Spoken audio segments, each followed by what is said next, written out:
Boa noite a todos que participam hoje da palestra do Quaresma a respeito do imposto de renda.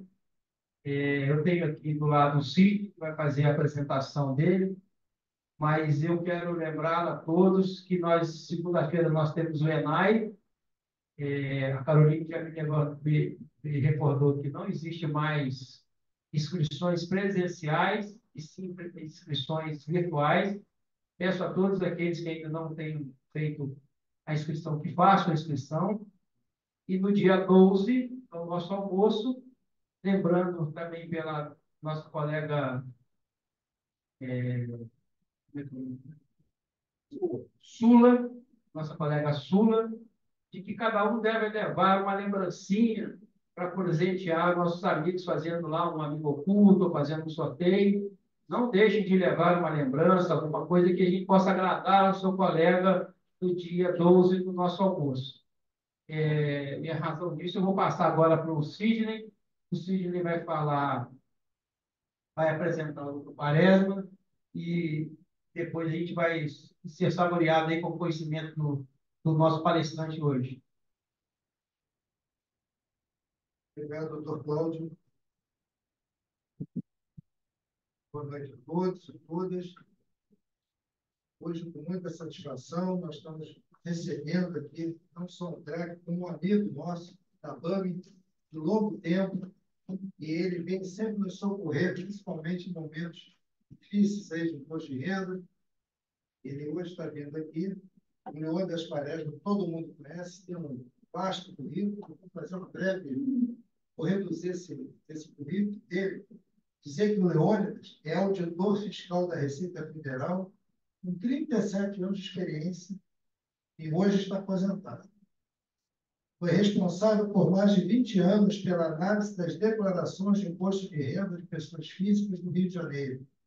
Participou das definições dos programas de imposto de renda da Receita Federal, testando e definindo as novidades dos programas. Participou de inúmeros programas de esclarecimento de dúvidas do imposto de renda em diversos canais de televisão e internet. Muita satisfação, a BAMI hoje recebe nosso querido amigo Leônidas Quaresma. Leônidas, a palavra é sua. Boa noite a todos. Obrigado pelo convite. É sempre um prazer estar aqui junto com vocês para tentar trazer um pouco da minha experiência, um pouco de conhecimento que eu tive ao longo desses 37 anos de Receita. Quem me conhece sabe que eu gosto muito de interação. Então, aqui não é, digamos, não é uma dissertação, não é aula, mas é um bate-papo em que eu vou tentar trazer algum pouco de conhecimento e espero que vocês me torpedeiem com perguntas para eu poder falar um pouco mais, saber o que vocês gostariam de saber, o que é interessante para vocês. Para dar uma esquentada, para criar um clima bom, vou começar falando algumas coisas que eu acho que são interessantes para aqueles que estão tendo algum problema com a malha. O que acontece? A Receita recepciona as declarações e logo depois ela consegue processá-las. Hoje em dia, se você transmite uma declaração hoje, certamente amanhã você já saberá se está na malha ou não. Se você der uma olhada lá e viu que está na malha, ou se você não tem direito à restituição e ainda não recebeu, certamente você caiu na malha. Okay? Então, qual a recomendação que eu daria? Se você tem certificação digital, entre lá no RECAC, verifique o porquê de você estar na malha. Se não tem certificação digital, crie uma conta GovBR, ouro ou prata, você vai ter as mesmas facilidades que você teria se tivesse certificação digital. E o que é interessante? Eu acho interessante você conseguir traduzir o que a Receita tenta te dizer quando ela te dá alguma informação de incidência em malha. Eu vou elencar algumas coisas que certamente acontecem com muita gente que as pessoas não percebem. Um dos grandes vilões, um dos grandes problemas da malha hoje em dia é para quem tem plano de saúde coletivo e empresarial. O que acontece? A gente sabe que os planos de saúde de pessoa física praticamente não existem mais. Acho que só talvez um outro plano de saúde ainda consiga te oferecer um plano de saúde de pessoa física. Porque as empresas de plano de saúde acham que a inadimplência é grande e, como o plano de saúde é obrigado a manter o seu plano de saúde, quer dizer, manter o atendimento até 3 meses de inadimplência, eles acreditam que, sendo um plano de saúde empresarial, a chance da inadimplência é menor. Então, praticamente hoje em dia só tem plano de saúde empresarial. E muita gente já migrou para o plano de saúde empresarial. E o que acontece? Você se junta a uma pessoa que tem uma empresa, ou você abre uma empresa, muita gente abriu meio por conta de plano de saúde para poder ter um plano de saúde, e a Receita, sempre que você tem um plano de saúde empresarial, a presunção da Receita é a presunção. Ela acredita que você ganha de graça esse plano de saúde. Você tem um plano de saúde empresarial, a Receita acredita que você ganhou aquele plano de saúde, então você não poderia deduzir aquela despesa. E qual é a orientação que eu dou? Aí tem muita gente que não, eu nem vou colocar o meu plano de saúde aqui para não ter conhecimento. A Receita vai gozar, eu vou perder, não coloque. Não faça isso. Não abra mão do seu direito. É direito seu, exerção. Então, o que você vai fazer para poder se defender da malha sobre esse aspecto? Você vai pagar as mensalidades que custa o plano de saúde com a sua conta pessoal. Ainda que você tenha uma empresa, que a empresa, digamos que ela faça o recolhimento da fatura em nome dela, reembolse a empresa com um cheque nominal, com um depósito identificado, alguma coisa que prove que o dinheiro saiu da sua conta, pelo menos da sua parte. Saiu da sua conta e foi para a empresa. Okay? Eu sei que cheque tem de tudo, mas nesse caso, a empresa deve ser reembolsar a empresa com um cheque nominal e bota no verbo. Este cheque destina seu reembolso do plano de saúde de eu, de minha mulher, dos meus filhos, relaciona tudo atrás como se fosse a empresa te dando recibo. Pague por cheque e peça o microfilme desses cheques ao banco. E, se não for assim, e aí é até mais recomendável, que você mesmo pague este plano de saúde. Você pega a fatura, paga com a sua conta e guarda aquele canhotinho onde vai constar. No canhoto do pagamento vai constar quem é o beneficiário do pagamento, plano de saúde. Quem foi o pagador, a empresa. Quem foi o real pagador, você, porque aquela conta é sua de pessoa física. Com esses comprovantes, você consegue facilmente provar para a Receita que o ônibus daquele plano de saúde foi seu, você se livra do aborrecimento de ter aquela despesa gozada. Tá? Eu falo isso já de cara porque isso é uma coisa que incomoda muita gente. Tá? Bom, e aí você viu que você está na malha, o que você vai fazer? Até pouco tempo atrás, 2 anos atrás, a Receita permitia que você apresentasse a documentação mesmo durante o exercício. Por exemplo, agora em 2023, o prazo de entrega da declaração terminou em maio. Em 2021, pelo menos, a Receita, em agosto, já permitiu que você mandasse a documentação para explicar por que você tinha caído na malha, para justificar a sua retenção na malha. Este ano, por conta da greve dos fiscais, que demorou pelo menos 11 meses, 11 meses são 13 meses. Entre 2020 e 2022, os fiscais fizeram 13 meses de greve. Isso atrasou muito o trabalho e a Receita, hoje, ela só permite que você mande a documentação de 2023 a partir de 2 de janeiro de 2024. Então, se você caiu na malha este ano, você vai ter que aguardar a espera até 2 de janeiro para mandar os documentos comprobatórios de que sua declaração está certa. Se você caiu na malha em anos anteriores, quer dizer, até 2022, você consegue enviar esse documento antecipadamente. O que você vai fazer? Digamos que você caiu na malha por despesa médica. Você vai pegar todos aqueles seus comprovantes de despesas médicas, os recibos, notas fiscais, a comprovação de pagamento ao plano de saúde, vai digitalizar isso, vai gerar arquivos PDF, e eu recomendo que você juntar esses arquivos, não dá muito trabalho, se você mandar um por um, vai ter um trabalho imenso de entrar no ECAC várias vezes.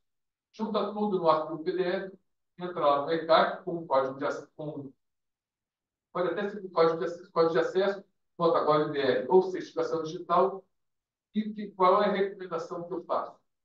Não simplesmente mande os documentos. Tem muita gente que eu vejo que as pessoas pegam os seus comprovantes, digitaliza e manda para a Receita, sem nenhuma explicação. Eu diria que o fiscal, como a maioria das pessoas, ele tem uma certa preguiça, ou, inclusive, preguiço pelo tempo, digamos, ele não tem muito boa vontade de descobrir o que você quer dizer. Então, faça o memorando. Mesmo que esteja claro, se tem lá o plano de saúde empresarial, você coloca lá. Senhor fiscal, estou encaminhando os comprovantes de pagamento do plano de saúde empresarial da minha empresa, que é mais... Optei por este plano de saúde que é mais barato. Conta a sua historinha. Imagine que você está na frente do fiscal. Escreva o que você diria para a pessoa se você estivesse sendo atendido pessoalmente. Não simplesmente junte os documentos, não. Converse com ele, escreva ele. Estou juntando meus comprovantes de pagamento de plano de saúde. É um plano coletivo empresarial, paguei com a minha conta, estou juntando os comprovantes que provam que o dinheiro saiu da minha conta pessoal, etc, etc. Se de repente você teve algum problema sério durante o ano, diga lá, levei o tom, quebrei a bacia, tive que me operar, com essas despesas altas, fora do normal, foram por conta desse meu problema. Conta a sua história de maneira sucinta, não fala muito, não. Conta de maneira objetiva o que aconteceu, o que justifica aquela sua despesa tão alta, ou aquela sua situação, faz esse memorando, digitaliza e manda junto com a documentação. Tá? O que eu tenho observado que a Receita tem agido ultimamente? Até bem pouco tempo atrás, quando você, digamos, se antecipava a malha, digamos que você caiu na malha o ano passado, você pode esperar que a Receita um dia lhe ou você pode se antecipar e fazer o que chama de antecipação de malha. Mandar a documentação mesmo antes de ser intimado. O que eu tenho observado? Quando você faz essa antecipação de malha, a Receita está intimando a você de novo apresentar aquela documentação. Até um tempo atrás, a Receita pegava aquela antecipação e já cuidava dali como pela sua iniciativa. Hoje em dia, desculpa, ela faz daquela sua antecipação uma priorização de intimação. Você faz a antecipação, ela vai e manda uma intimação. Não se iludam pensando que aquela documentação que você mandou como antecipação é suficiente. O que eu recomendo? Vai ver se já tem mandado toda a documentação como antecipação. Se receber uma intimação, mande de novo toda aquela documentação. Se achou que não foi muito bem explicado na antecipação, explique melhor na resposta à intimação. Outra coisa. Imagine que você entrou no ECAC e percebeu que, digamos, a Receita está pedindo na internet para você comprovar 3 despesas médicas apenas. E, na realidade, a sua declaração tem 10 despesas. Não.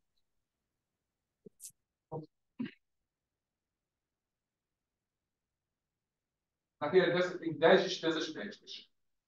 Não pense, e você recebe uma intimação pedindo que você comprove todas as suas despesas médicas. Não se iluda pensando que só mandando aquelas 3 que a Receita duvidou serão suficientes. Pode ser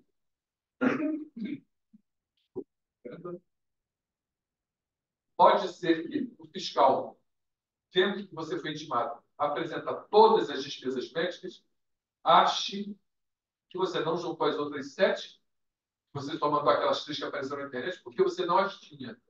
Ele pode glosar essas 7. Tá? Então, se cair na malha por despesa médica, junte todas as despesas médicas, independente daquilo que aparece no site da Receita, como despesas a serem comprovadas.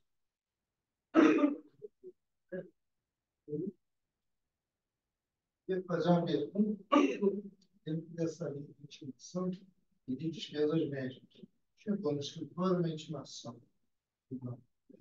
Claro. Só que a distempos. Ela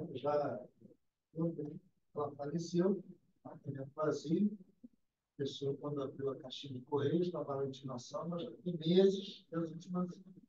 E o que diz a intimação é a questão caiu na malha por conta de recibos médicos. Eu acho que está dentro dessa linha que você falou. Junta tudo, então, para levar. Agora, essa é a questão do prazo. Então, o que acontece? A Receita, digamos, ela diz na intimação que você tem 20 dias para apresentar a documentação a partir da sua ciência. Na realidade, o que você observa é o seguinte: a Receita, digamos, dá um comando de intimar o contribuinte e, numa determinada data, aquela intimação é impressa. Tá? E a Receita considera que pode demorar até 15 dias para que aquela intimação chegue às suas mãos. Por quê?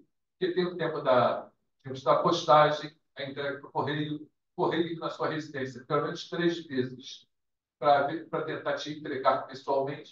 Se ele for na sua casa e não encontrar ninguém, ele é obrigado a voltar um outro dia, num outro horário, isso pelo menos 3 vezes. Então, para o sistema, ele considera que esse prazo é de 15 dias. Ele começa a contar a sua ciência, se ele não tiver a certeza, se ele não tiver o retorno do aviso de recebimento, ele considera que a sua ciência se deu 15 dias depois da impressão. Bom, 15 dias depois ele conta 30 dias, não 20, 30 dias para considerar que você não atendeu. Então, se você recebe a intimação demora, digamos, menos que 45 dias, dificilmente você terá sua declaração alterada pelo sistema. Por quê? Como é que funciona? O sistema emite a intimação e espera 45 dias para ver se você se manifesta. Se você não se manifestar em 45 dias, o sistema, você não é uma pessoa, o sistema vai pensar, bom, intimei o João no dia 1º, dia 1º de janeiro, hoje é 15 de fevereiro, ele não se manifestou, então ele não tem nada a mostrar. Então eu vou desconsiderar tudo aquilo que ele não me apresentou, tudo aquilo que eu pedi, ele não me apresentou, por exemplo, despesas médicas. Se ele pede as despesas médicas que você não apresenta, ele vai desconsiderar todas as despesas médicas. Tá? Bom, mas isso é, digamos, o prazo mínimo. Dificilmente isso acontece em 45 dias, porque como a quantidade é muito grande, o sistema acaba dilatando esse prazo. Então, às vezes, passa 1 mês, 2, 3 meses, até que o sistema, digamos, considere que você não respondeu. Tá? Se você, no caso dessa senhora, tá? Desse espólio, se o inventariante ou responsável lá constata que essa intimação já foi emitida já há meses, ele entra no ECAC e vê. Se não foi emitida nenhuma notificação, quer dizer, se a declaração ainda não foi alterada, ele dá entrada na resposta à intimação, pronto. Ele garante de não ter a declaração alterada digamos, por não resposta, por não atendimento. Se ele já tiver sido notificado, estou notificada, aí ele vai fazer uma impugnação juntando a documentação que prova que a declaração dele está certa e não o contrário.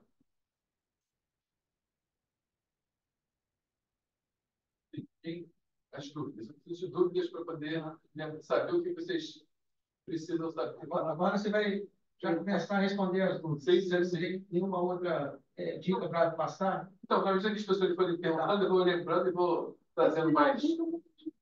45 dias. Eles não apresentaram a documentação, o que acontece? Então, digamos que, hipoteticamente, digamos que a intimação foi emitida no dia 1º de janeiro. A Receita vai esperar 15 dias, até 15 de fevereiro, ela acha que é o tempo do correio conseguir te entregar. Quer dizer, é o tempo que você tem para tomar ciência. Tomou ciência no dia 15 de fevereiro, ela vai esperar no dia 15 de janeiro, ela vai esperar até 15 de fevereiro para que você responda aquela intimação. Se não houver nenhuma resposta até 15 de fevereiro, ela acredita que você não juntou a documentação porque você não tinha, a sua declaração estava errada, ela vai desconsiderar tudo aquilo que você colocou na declaração. Tudo aquilo que ela pediu na intimação que você não juntou. Ela vai alterar a sua declaração. E, nesse caso, você vai ter que fazer uma impugnação àquela alteração. E essa impugnação pode ser tempestiva ou intempestiva. Quer dizer, hipoteticamente, 15 de fevereiro, a Receita alterou sua declaração. Então, você conta mais pelo menos 15 dias até final de fevereiro para você receber a notificação com as alterações que a Receita fez. E, a partir de 1º de março, você vai ter 30 dias para se contrapor aquelas alterações.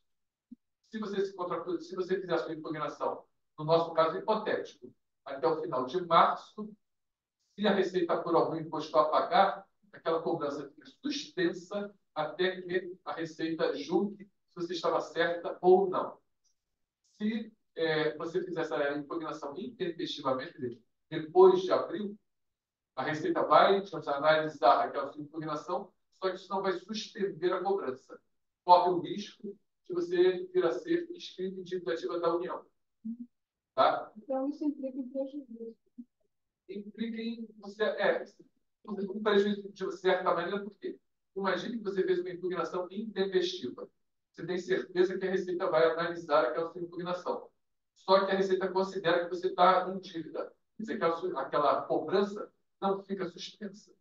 E aí, imagine que você resolveu vender aquele seu apartamento. Tá? E aí, obviamente, o comprador vai exigir de você certidões negativas. Você não vai ter uma certidão negativa. Sua certidão vai estar positiva. Ao passo que, se você impugna tempestivamente, você vai ter uma certidão positiva com efeito de negativa. Quer dizer, ninguém pode dizer que você está devendo, porque você impugnou dentro do prazo. Então, agora, essa impugnação depois que a pessoa apresentou pela segunda vez que foi primeiro, ou ela não tem direito de apresentar novamente? Não, então. Imagina, a primeira ação da Receita é lhe intimar. Você está intimado a apresentar determinados documentos. Aí você vai e os apresenta. Se você conseguir convencer o fiscal que aqueles documentos são verdadeiros, que tudo que está na sua declaração corresponde à realidade, por isso que eu recomendo você dar uma explicação dos documentos que você está mandando. Por que você está mandando aqueles documentos?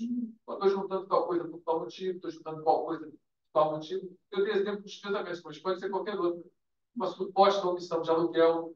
Imagine, por exemplo, que você tinha lá um imóvel, você já teve esse imóvel, passou para outra pessoa, a administradora não tomou ciência disso e informou aquele aluguel em seu nome ainda. O imóvel nem é mais seu, você, digamos, já doou para o seu filho, a administradora não tomou ciência e diz que aquele rendimento é seu. E você vai ter que explicar que não é seu. Você vai explicar. Isto junta o contrato de locação, junta o RG, esse imóvel não é meu, portanto, essa omissão não é minha. Você faz essa explicação em tempo de intimação. Se você conseguir convencer o fiscal, ele vai liberar sua declaração sem nenhuma alteração. Se você não conseguir convencê-lo, ele vai alterar sua declaração, e aí, quando você tomar ciência da alteração que ele fez, você vai ter mais 30 dias para se contrapor a essas alterações. E que alterações são essas? Então, ele pode, por exemplo, deixa eu considerar sua despesa aberta. Você disse que pagou ao plano de saúde R$ 15.000. Ele acha que aquele plano de saúde seu, como era um coletivo empresarial, você ganhou aquele plano de saúde, ele vai e glosa. Ele deixa de considerar aqueles 15 mil de dedução de despesa médica. Então, a declaração vai ser aumentada. Ou vai diminuir sua restituição, ou vai aumentar o seu imposto a pagar. Ou, de repente, essa questão do aluguel. Então, você pode concordar com essas alterações ou impugnar. Exatamente. Você concorda ou impugna com aquela alteração que foi feita.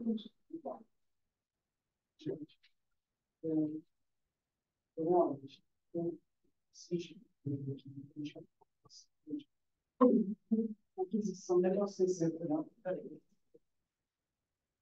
Tem que ter isso importante, tem que demonstrar para todo mundo que isso é impossível.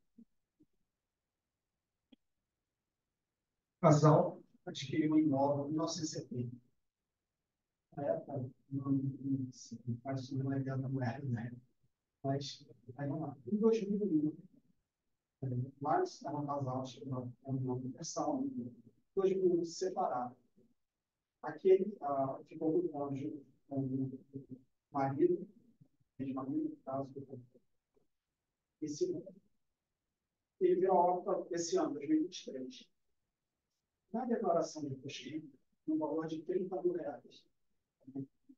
Hoje, fazendo a atualização pelo imposto pelo IPTU, que é o série de base, para pagarmos o IPTU, está no valor de R$ 540.000. Minha dúvida lá, a população de grande capital, qual se eu utilizo a aquisição em 1970, 50%, e 2001, os outros 50%, ou se eu utilizo apenas 2001, a aquisição integral para a população de grande capital. Ok. Então, se a pessoa adquiriu o imóvel, o casal adquiriu o imóvel em 1970 e com a dissolução da sociedade conjugal, ele adquiriu a outra metade em 2001. Ok. Então, o correto na declaração desta pessoa deveria constar lá 50% do imóvel adquirido em 1970. No outro item, 50% do imóvel adquirido em 2001. E valores diferentes. Porque na dissolução da sociedade conjugal, ele pode ter recebido essa metade por um valor maior. Em 70, estava lá 30 mil reais, porque era 70 talvez fosse cruzeiro, cruzado, não vai uma luta dessas aí. Só que em 70 ele vai ter uma redução grande, 5% por ano, até 88. Então, ainda que aparentemente este valor seja baixo, na hora de apurar o ganho de capital, ele não vai ter um prejuízo tão grande. Quando ele adquire essa outra metade em 2001, certamente ele deve ter adquirido por um valor maior. Tá? Então, correto seria na declaração de bens ele colocar 50% adquirido em 70, 30 mil reais. 50% adquirido em 2001, digamos, 150 mil reais. Então, o programa vai perguntar se ele adquiriu em partes, ele vai dizer que sim, vai colocar lá a parte de 1970, 30 mil reais, em 2001, por hipótese, 150 mil reais. Ok? O programa vai fazer a proporcionalização desse custo para calcular o ganho de capital. E aí, umas coisas que eu chamo a atenção. Muita gente, digamos, acha que benfeitoria é um excelente negócio. Por quê? Essa pessoa comprou um imóvel em 1970 por 30 mil reais. E agora, em 2015, resolveu fazer uma obra, botou o apartamento abaixo, gastou um monte de dinheiro, gastou lá 300 mil reais com a benfeitoria.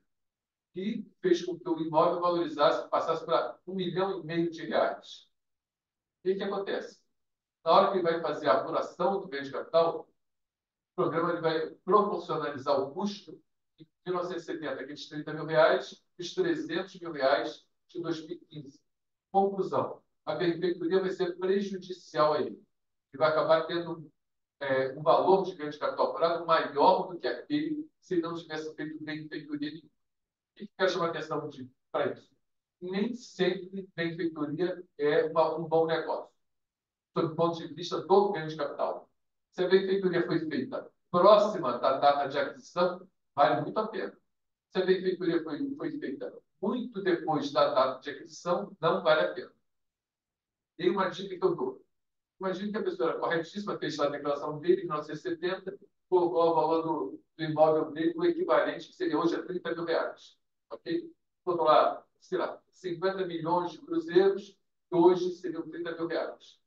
E veio acrescentando as benfeitorias que ele fez. Comprou em 70, chegou em 1990, ele fez benfeitoria, em 2000 fez benfeitoria de novo, 2010, 2020, fez benfeitorias ao longo do tempo e corretamente contabilizou isso direitinho. A cada ano ele colocava o valor das benfeitorias. Na hora de fazer o ganho de capital, ele, de novo, coloca lá, passo a passo, os valores que ele gastou nas benfeitorias e se assusta. Eu já vi muitas vezes, o programa da Receita está errado. Se eu não tivesse colocado benfeitoria nenhuma, pagaria 2 mil reais de ganho de capital. Com todas essas benfeitorias que gastei 300 mil reais, estou pagando 50 mil reais. E acho que o programa está errado. Não está. O programa está de acordo com a lei. Ele pensa, poxa, mas então fui burro. Não devia ter colocado essas benfeitorias na minha declaração. E agora estou lascado. E aí tem um tipo. Olha só lá na declaração desse, né, os 30 mil não são bem. Tem como fazer uma retificadora, ajustar isso, ou é pior? Ou deixa como está e faz lá no ganho de capital? O que você sugere? Neste caso particular, ele precisaria buscar a escritura quando ele ganhou essa outra metade para considerar no ganho de capital o valor do original e o valor que ele recebeu em 2015, quando houve a dissolução da sociedade conjugal. Tá? Então, aí voltando lá à história da benfeitoria. Mais uma coisa com relação à benfeitoria. Quem faz benfeitorias e vende imóvel, ele tem que guardar a comprovação das benfeitorias por 5 anos depois da venda. Não são 5 anos depois da benfeitoria. Se ele fez a benfeitoria lá, comprou em 70, fez a benfeitoria em 80, não pense que ele que guardou até 85 está resolvido. Ele vai ter que guardar por 5 anos depois da venda. Por quê? Porque o fiscal pode exigir até 5 anos depois da venda que ele comprove as benfeitorias. No caso da benfeitoria, digamos, sempre benéfica a ele. Então, raciocinem comigo. Se o fiscal tem o direito de exigir a comprovação das benfeitorias até 5 anos depois da venda, da mesma maneira, ele deveria exigir do contribuinte a comprovação das benfeitorias se ele não puser as benfeitorias. Imagine que esse contribuinte ele fez a declaração dele todo ano contra a benfeitoria. Na hora de vender, constata que a benfeitoria só atrapalha a vida dele. Se ele desconsiderar todas as benfeitorias, ninguém pode reclamar com ele. Ninguém é obrigado a fazer prova contra si. Ele não pode ser obrigado a provar que fez as benfeitorias quando essas benfeitorias são contrárias a ele. Perceberam o que eu quis dizer? Então, se acontecer, se você tiver uma situação dessa, que a pessoa contabilizou todas as benfeitorias, até tem os comprovantes, na hora de calcular o ganho de capital, vê que aquela benfeitoria atrapalha a vida dele, dispensa as benfeitorias e pronto. Se alguém pergunta, então é o seguinte, guardei isso até semana passada. Minha mulher fez uma arrumação aqui, botou em cima do fogão, a panela de pressão estourou, pegou fogo em todos os meus documentos, eu não tenho como provar. Perceberam? Então, vai essa dica, que é absolutamente legal. Sim, se ele verificar que é prejudicial aquela contabilização das benfeitorias, dispensa as benfeitorias. Ele declarando, para de declarar. Sim, sim, sim. Ele pode até, digamos, continuar declarando, mas até para, digamos, ter uma ideia do que aconteceu com a vida dele. Só uma questão de história. Mas se na hora de apurar o ganho de capital for prejudicial, simplesmente queime seus comprovantes e pronto. Benfeitoria devidamente comportada, nota fiscal, vamos falar, ó, nota fiscal, recibo de mão de obra, não eleva o custo da aquisição, e, por conseguinte, diminui o imposto de renda sobre o ganho de capital. Então, na verdade, as benfeitorias certamente elevam o custo de aquisição. Só que, como você tem redução por tempo, quanto mais antigo vem, menos você paga. Se essas benfeitorias forem, digamos, relativamente recentes em relação à data de aquisição, esse pode ser muito pior. As benfeitorias podem atrapalhar a sua vida. Tá? Por isso que eu digo, procurem fazer das duas maneiras, com benfeitoria e sem benfeitoria.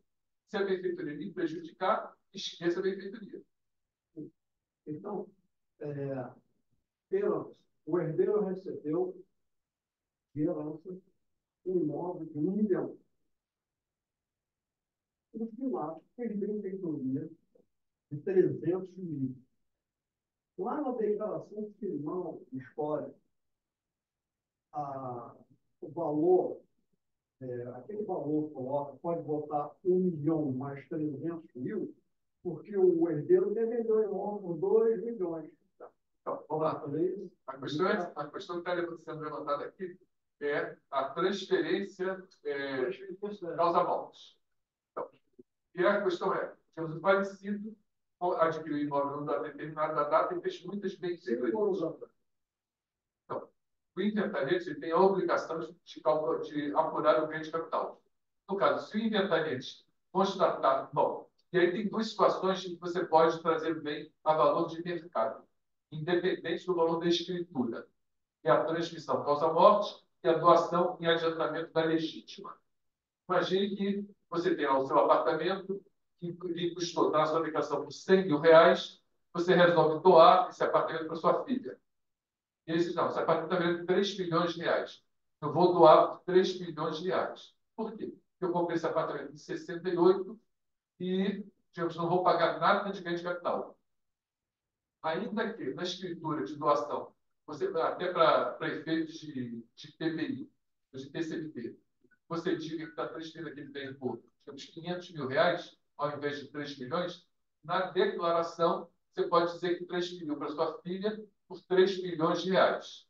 Tá? Você vai pagar o ganho de capital e ela vai receber o bem para o valor atualizado. A mesma coisa no caso da transmissão causa-morte. O inventariante ele tem o poder de transmitir o bem aos herdeiros pelo valor de mercado, ou por um valor qualquer entre o valor da declaração e o valor de mercado.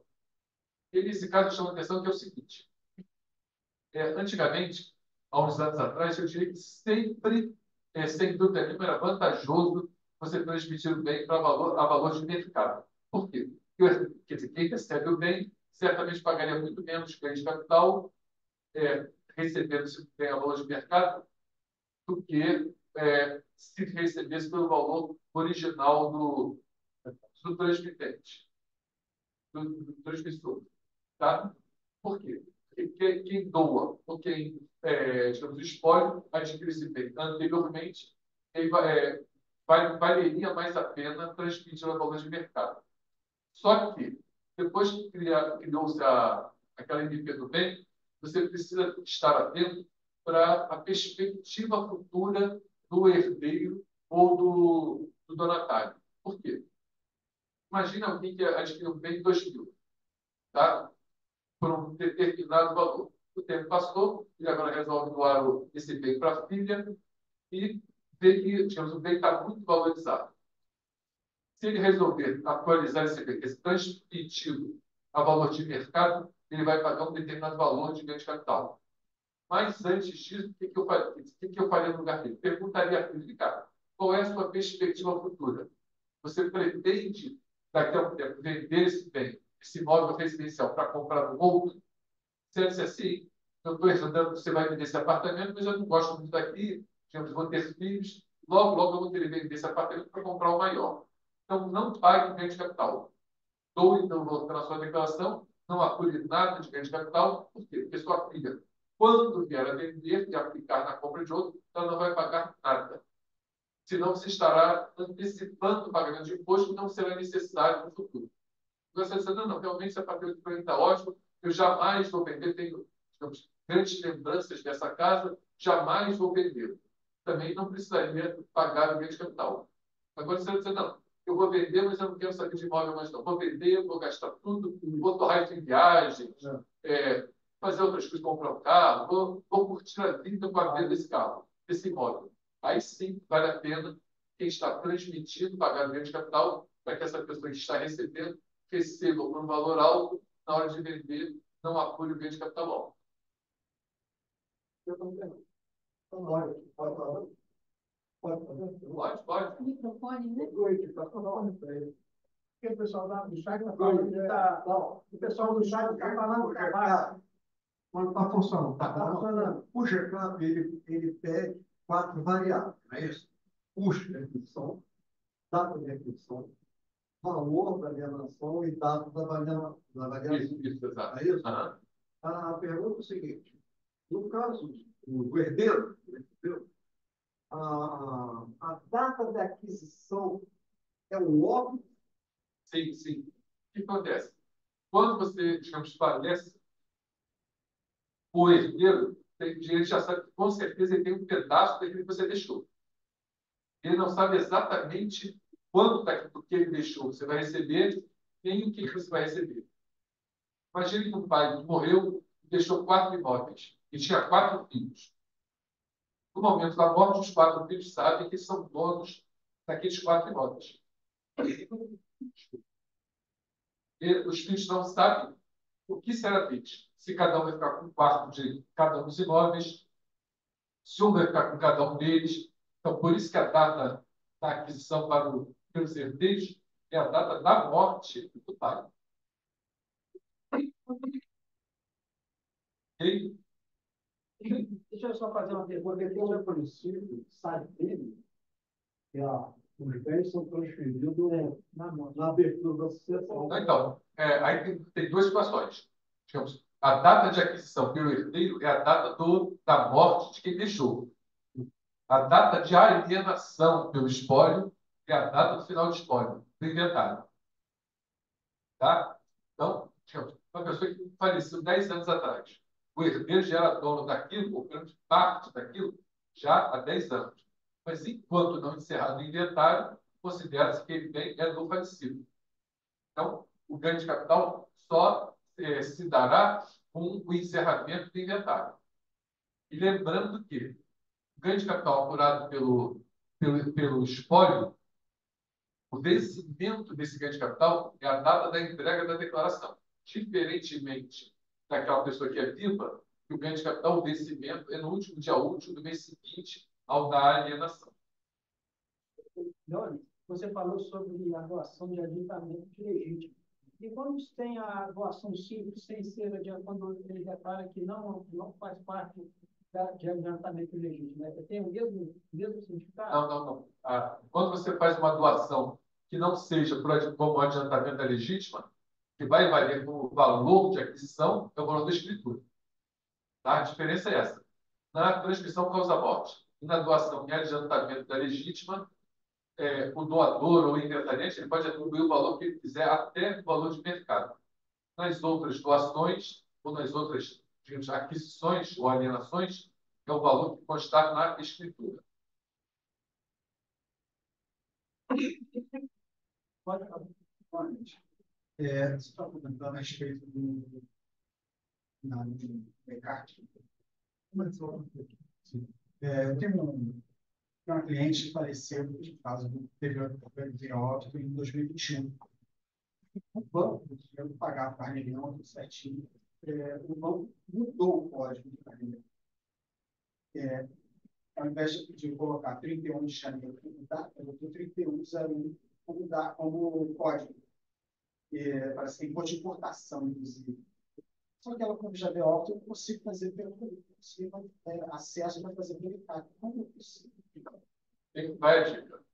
Se você tem um cliente que digamos, espólio, você pode, digamos, ter. Bom, o que acontece? Como eu falei, você pode entrar no mercado com código de acesso, conta GovBR ou certificação digital. Com o código de acesso, é muito restrito. Quer dizer, a Receita está diminuindo cada vez mais as possibilidades de buscar dados com código de acesso. Por exemplo, até mês passado, você conseguia saber as DIRPs das pessoas com o código de acesso. Hoje ele não mostra mais dados de DIRP com código de acesso. Esse ele diz, bom, mas o falecido ele não consegue, digamos, ter conta GovBR. Ouro ou prata. O que você vai fazer? Neste caso, você vai pedir ao inventariante que lhe outorgue uma procuração. Porque, na verdade, o falecido vai lhe outorgar uma procuração que será assinada pelo inventariante. Tá? Não sei se vocês conhecem aquela procuração RFP. Então, você vai entrar no site, vai botar lá, procuração RFP. Ele vai abrir uma máscara, você vai colocar CPF do outorgante, o endereço do outorgante, a identidade, nacionalidade do outorgante e esses mesmos dados do outorgado. No caso, o outorgante quem é? O falecido. Pode parecer esquisito, mas é isso. O outorgante é o falecido. Então, o espólio, na verdade, é o espólio representado pelo inventariante. Exatamente. É um espólio menor. Sem o inventariante, no caso, ao término do inventário, é uma figura que sincera também. Sim, mas você vai resolver isso. Não, mas a forma de resolver isso é com o inventariante. Então, você vai pedir o inventariante, você vai preencher essa procuração como se o falecido fosse vivo, tá? Vai pedir ao inventariante que assine essa procuração, reconheça a firma e aí você vai juntar. Pode parecer maluquice, mas o que você vai juntar? A certidão de óbito do falecido. Porque isso não é. Quer dizer, eu também, ao longo da minha vida, eu nunca vi alguém que fosse inventariante de alguém vivo. Mas a Receita existe certidão de óbito do falecido. É uma maluquice, mas existe. Se você não puder, sua procuração não vai ser aceita. Pode ter uma procuração do espólio do inventariante? Sim, sim. Ou seja, o próprio inventariante otorgando poderes para ele mesmo, mas se representando o espólio? Bom, eu ainda não vi um caso desse. Eu tenho orientado as pessoas a que o inventariante ocorre para o outro. E a Receita, digamos, os servidores da Receita têm.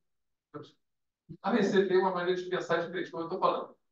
Você tem que provar que aquela pessoa é inventariante porque o outro morreu. Tem que provar que o camarada morreu para poder justificar. Eu achava que não precisaria. Então, o termo de inventariança já estaria implícito que alguém morreu. O termo seria já suficiente para o inventariante. Então, não, mas a Receita exige a certidão de óbito. Isso chama atenção. Não pode votar, tem um inventariante. Ou a decisão. Tem que ter certidão de óbito. Tem um inventariante. Então, você vai juntar de tudo. O inventariante você vai preencher. A certidão de óbito é possível. Então, eu não sei se, digamos, eu, sinceramente, ainda não vi caso assim. Digamos, de ser se auto-otorgado. Mas no auto-autor, ele leva apenas o termo de inventariante a certidão de óbito. Ele precisa otorgar para ele mesmo. É igual advogado de casa própria. Ele leva a certidão de Então, óbito. Não pode passar uma procuração para ele mesmo. Exatamente. Ele representa os bons. Pode representar o secretariado. Complicado. Então, aí você vai juntar, nesse caso, a certidão de óbito, a identidade do falecido, a sua identidade, o termo de inventariante, só. Aí você manda essa procuração para a Receita vai otorgar aquela pessoa que o inventariante digamos, otorgou, que aí você consegue ver tudo como se tivesse vivo. Consegue registrar cadastro, consegue tudo, é como se fosse vivo. O Bob BR Prata entra no impacto? Entra. Pode ver, prata ou ouro, entra. Eu não consegui. Mas não conseguiu por quê? Não conseguiu ser prata? Não conseguiu ser prata? É prata. Aqui, eu não consegui migrar para o ouro até hoje, aqui naquela fotografia, que não vai. Então, você já prata. Da Chile, já vários nesse caso aqui, o certificado digital. Sim, que digamos, o otorgado tem que ter certificação digital. Porque ele vai ter que mandar essa procuração com o certificado digital dele. Tem que se logar como, digamos, com o certificado digital para poder mandar essa documentação. Então, a diferença do GovBR ouro ou prata é que o prata você se autentica pelo banco. A Receita ou o Gov, ele se vale da sua senha do banco para ter certeza que é você que está do outro lado. E o ouro é o reconhecimento facial. Mas quando volta a pergunta, Pode? fazer posse de isenção, imposto de renda, das hipóteses de isenção de imposto de renda sobre bem e capital, tem aquela até o 440 mil. Eu pergunto, pode ser qualquer imóvel ou tem que ser necessariamente residencial? Não. A exigência do residencial é para você gozar da isenção na compra e aquisição de outro residencial. Sim. A isenção pelo valor de até 440 do único imóvel não tem restrição. Pode ser uma fazenda, um sítio, uma loja, qualquer imóvel, único imóvel. Até 440 você tem direito à isenção. Se você não aliena nenhum outro no prazo de 5 anos. Sim. Tá? Mas isso sai do não residencial para um outro não residencial. Se você vende um não residencial até 440 mil reais, não fez essa mesma operação nos últimos 5 anos, até alienar até 440, você tem direito à isenção. Sala, terreno, pode ser Qualquer coisa. agora outro termo. A vaga de garagem. Essa hipótese de isenção, de aplicar o produto da venda 180 dias, o cidadão fez um recibo de sinal no mês de outubro. 1 milhão. Ele deu 100 mil. Mas só lavrou a escritura em fevereiro do ano seguinte. Esses 180 dias conta do sinal ou do dia da lavratura da venda do imóvel? O início da contagem se dá com o fechamento do negócio. Se você fechou o negócio por R$10, foi ali que você adquiriu. Você comprou um imóvel de 3 milhões de reais. Deu um sinal de R$10, prometeu pagar os 3 milhões daqui a um tempo. Você fechou o negócio quando você deu os R$10. É a data do fechamento do negócio. Não importa a data da escritura.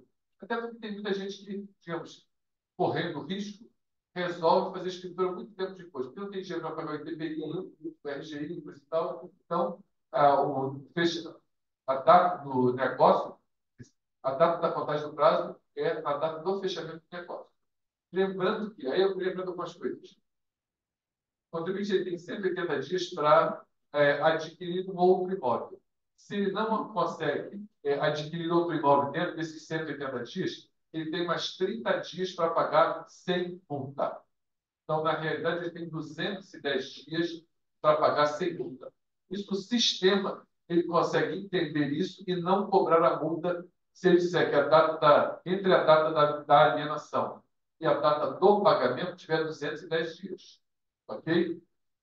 Agora, uma coisa que eu chamo a atenção, muita gente não está atenta para isso, é a questão do Instituto da Denúncia Espontânea. Imagine que eu vendi o meu imóvel lá em 2 de janeiro. Começou o ano e vendi meu imóvel.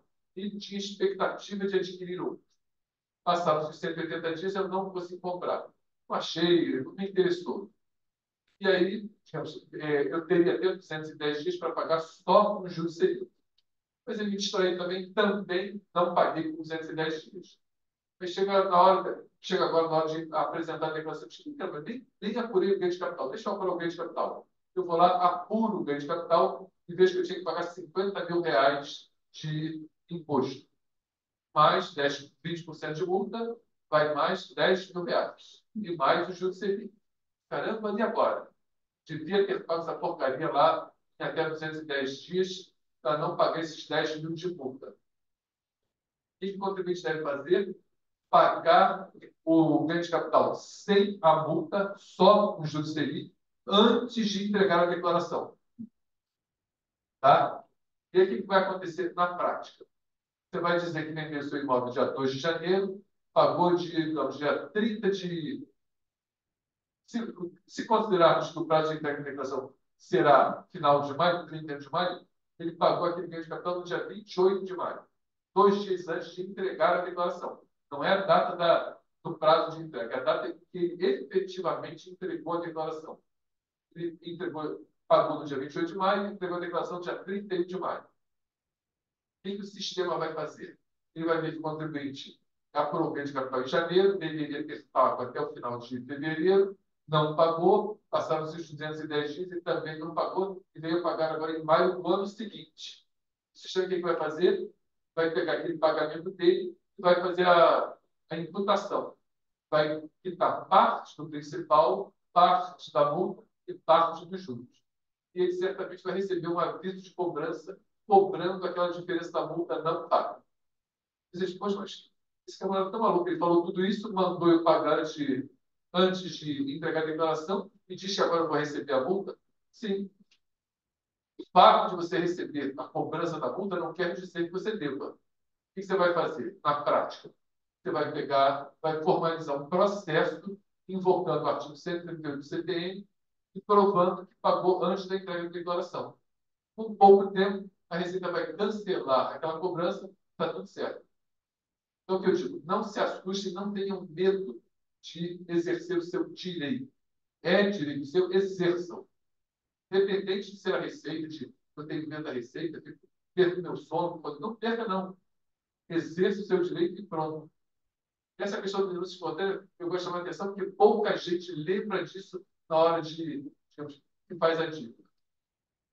E se de repente você não foi bem orientado, pagou antes, pagou com multa, e antes de entregar a declaração, digamos, faça um perder-conta daquela diferença, peça a Receita para desconsiderar aquela multa. Tá? Invoque o seu direito para não pagar a multa. Então, o meu ganho de capital eu tenho que pagar até 30 dias da venda do meu imóvel. Até o último dia útil do mês seguinte. No mês seguinte. E eu vou receber eventual na minha declaração. É isso? Não. Não? Não. Você vendeu em janeiro. Você tem até o final de fevereiro para pagar. Imagine que não foi um imóvel residencial. Foi um comercial que não lhe daria o direito desses 180 dias para aplicação de outro. Tá? Você vendeu bem em janeiro, tinha até o final de fevereiro para pagar. Não pagou. E você na verdade, você só vai confessar aquela dívida na declaração do ano seguinte. Então, você tem até a véspera da entrega da declaração do ano seguinte para pagar sem multa. Eu entendi. A minha pergunta então foi uma reduzida. Eu tenho direito, eu tenho que pagar o grande capital, mas eu vou comprar um outro imóvel.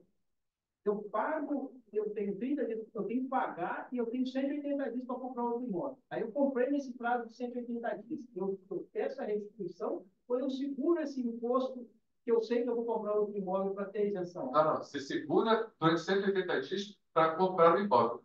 Se depois dos 180 dias você não conseguir comprar, aí você paga. E eu pago com a correção do Selic? Com a correção da Selic. Tá? Em qualquer situação, ainda que a legislação diga que você tem 180 dias e mais 30 para pagar só com juros Selic, na prática, se você pagar até a véspera de entregar, de confessar essa dívida, você tem o direito de pagar sem multa.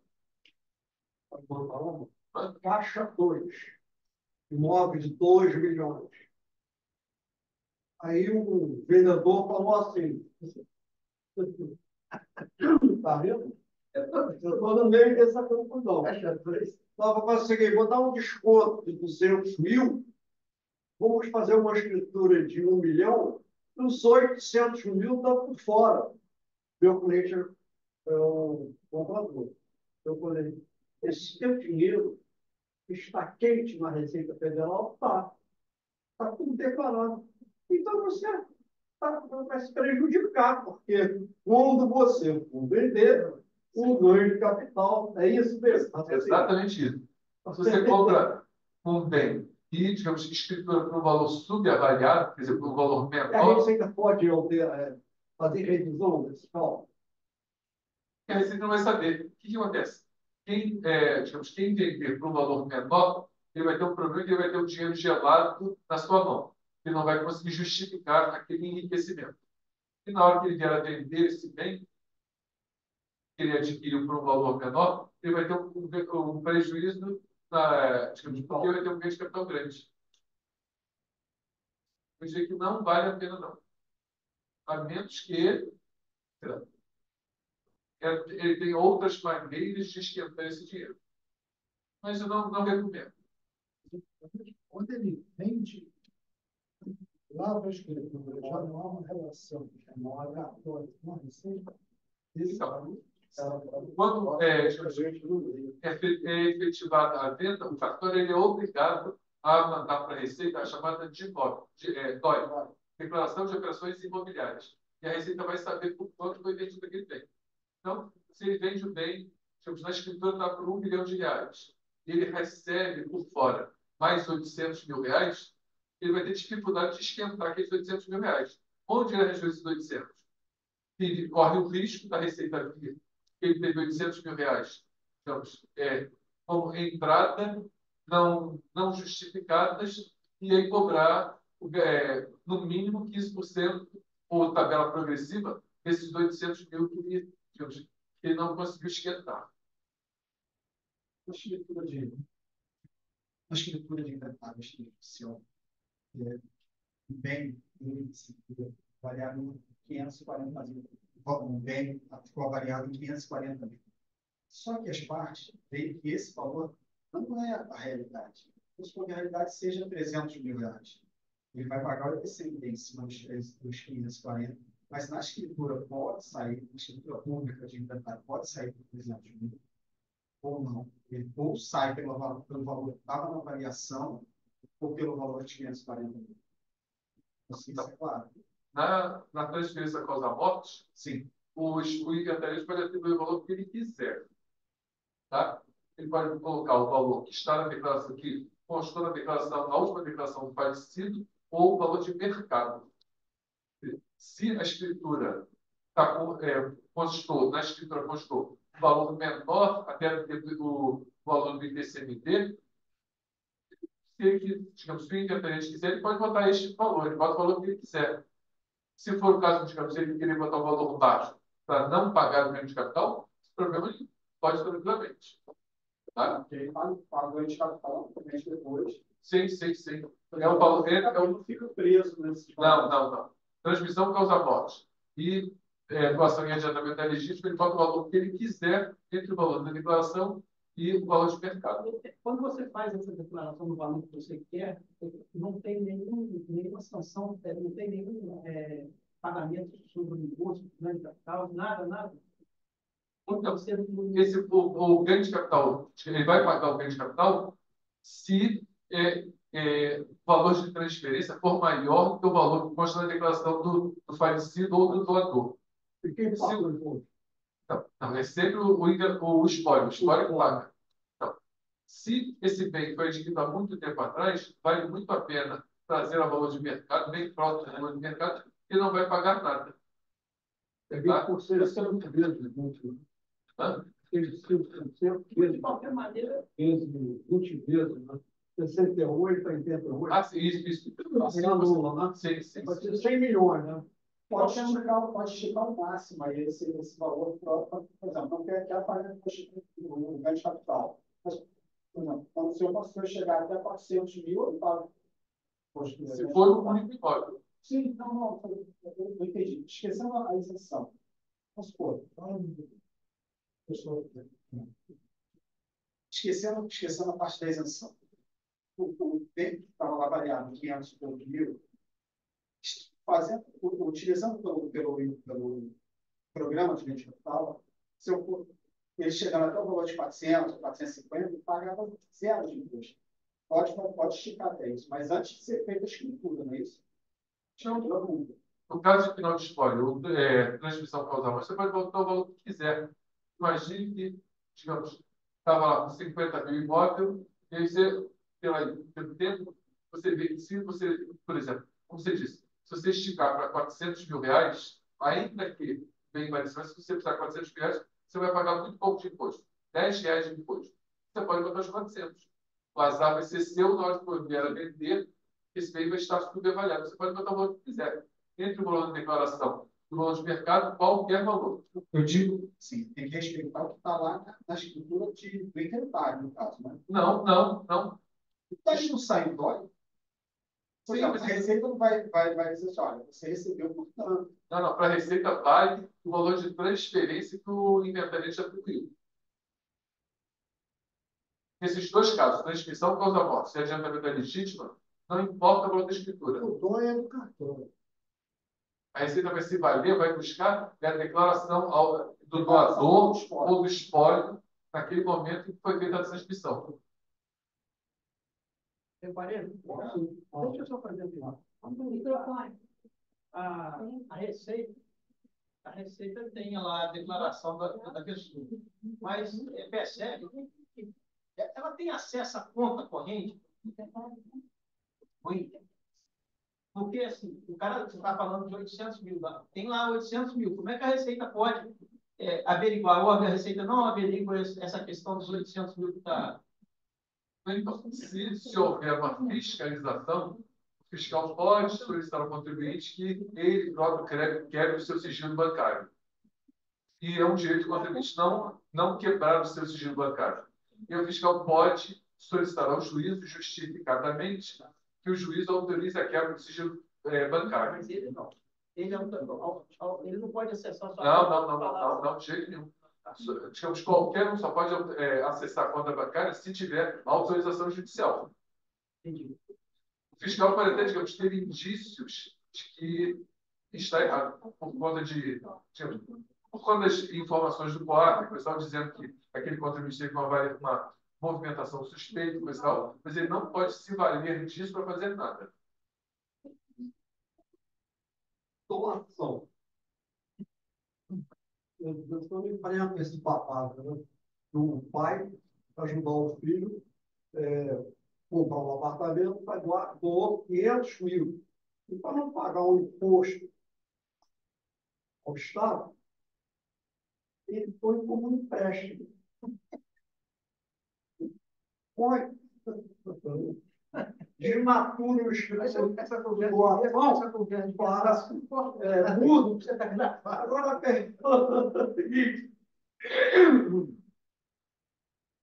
o pai tem que botar lá crédito proveniente, não é isso? Sim. Do empréstimo feito ao meu filho CPF e tal. E o filho colocar lá como recebeu aquele empréstimo. O pai morre. Vai ter que inventariar aquele crédito. Sim. eu vou comentar isso sem responder a sua pergunta.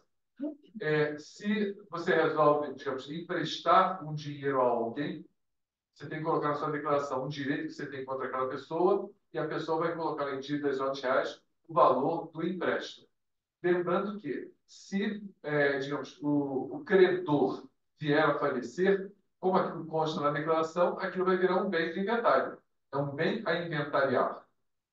Então, digamos, o espólio, o espólio vai pagar o ITCMD sobre aquele direito contra alguém do empréstimo.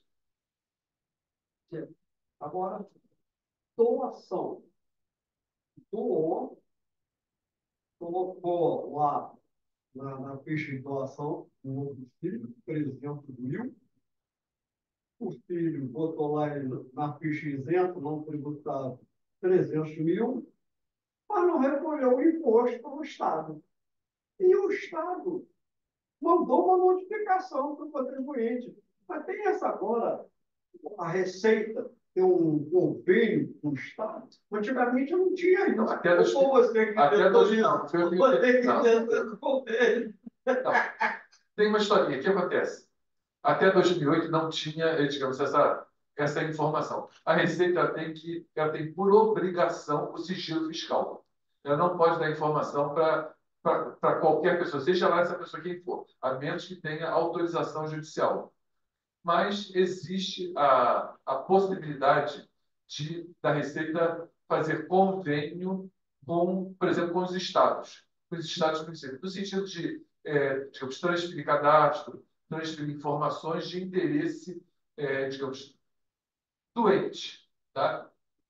Então, o que acontece foi, em 2008, a história verdadeira é essa. Em 2008, veio a ser secretário de Fazenda adjunto, ou coisa semelhante, um ex-auditor da Receita Federal, que conhecia muito bem. Não, um ex-auditor. Nessa época não era ex. Hoje em dia eu sou ex, mas naquela época não era ex. 2008. E esse ex-auditor da Receita Federal conhecia muito bem a Receita, obviamente. E, digamos, como ele estava no Estado, ele passou a ver os interesses do Estado. E aí propôs um convênio da Receita Federal com o governo do Estado do Rio de Janeiro, no sentido da Receita repassar para o Estado, para a Secretaria de Fazenda do Estado, todas as informações de doações. É Código 80, 81. 80 e 81. Uma é doação em dinheiro, outra em bens. Então, a informação de todas essas doações e aqueles que informavam como rendimento isento. Então, a Receita passou a informar, a repassar para o Estado todo mundo que tinha dito que tinha feito uma doação ou que tinha recebido como rendimento isento transferências patrimoniais. E, a partir daí, isso foi um sucesso no Rio de Janeiro. Os outros estados, sabendo disso, obviamente, os secretários de Fazenda se reúnem, todo mundo soube disso e todos os estados passaram a fazer convênio para receber essa informação. Então, para quem é curioso e quiser constatar isso, o que aconteceu? Se vocês repararem, até 2008, mais ou menos, algo em torno disso, ou pouco depois disso, na declaração de imposto de renda, tinha lá um item que dizia transferências patrimoniais, heranças, doações e meações. A Receita passava essa informação. E aí o Estado começou a ser, digamos, incomodado, porque quem tinha feito dissolução da sociedade conjugal ou meação não está sujeito ao ITCMD.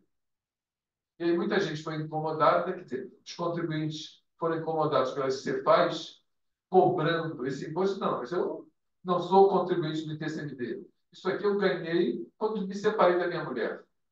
E aí os estados pediram à Receita que criasse um outro item lá na declaração de rendimentos isentos não tributários. Então, se você reparar, hoje está lá, transferências patrimoniais, heranças e doações. Ponto. Em outro item, transferências patrimoniais, meação e dissolução da sociedade conjugal. Quer dizer, hoje se separa o que é transferência patrimonial e herança e doação do que é meação e dissolução da sociedade conjugal. Quer dizer, esse segundo que eu falei não passa para o Estado. Ok? Tá. Agora, eu tenho uma pergunta. Mais outra, né? duas pessoas jurídicas, duas pessoas físicas, um empresta dinheiro para o outro e ambos declaram lá. Aí o devedor quer pagar essa dívida ao credor com um imóvel. E o credor quer botar esse imóvel direto na pessoa jurídica dele, numa limitada. Tem algum imprevisto, tem algum problema, o devedor pagar essa dívida para o credor, já na pessoa jurídica do credor? Deu para entender? Deu para entender. É que se passasse para o credor, depois passasse para a pessoa jurídica, teria talvez dois atos. Ele quer passar direto para a pessoa jurídica dele. E ele é o único sócio da pessoa jurídica. Ele é o único sócio. Não, mas é o devedor passando direto para a pessoa jurídica, né? Como é que pode ser feito isso? Eu acho esquisito, porque, veja bem, se a empresa vai receber esse bem, ela vai aumentar o seu patrimônio. Qual é a origem desse aumento de patrimônio? A cessão, ele pode ceder, o credor pode dizer que está cedendo esse crédito que é caracterizado pelo imóvel para a pessoa jurídica. Bom, eu acho, não sei, sinceramente, não. Eu acredito que não. Se me perguntasse, responde ao mole, eu diria, não. E fica meio esquisito isso. É para evitar que ele receba, o credor receba, e depois tenha que passar para a pessoa jurídica dele. Ele quer passar direto, já o devedor passar direto, porque aí são menos dois registros e tal, alguma coisa assim. Não, dependendo da atividade da empresa, eu diria que essa transferência do imóvel para a empresa ficaria até isenta do ITBI. Dependendo da atividade da empresa, ela pode, digamos, receber esse bem e não pagar o ITBI. Vai ter que ficar um tempo com esse imóvel lá até se desfazer dele, mas então ele só pagaria dois registros, dois escritores só. Já que o prejuízo é bem menor.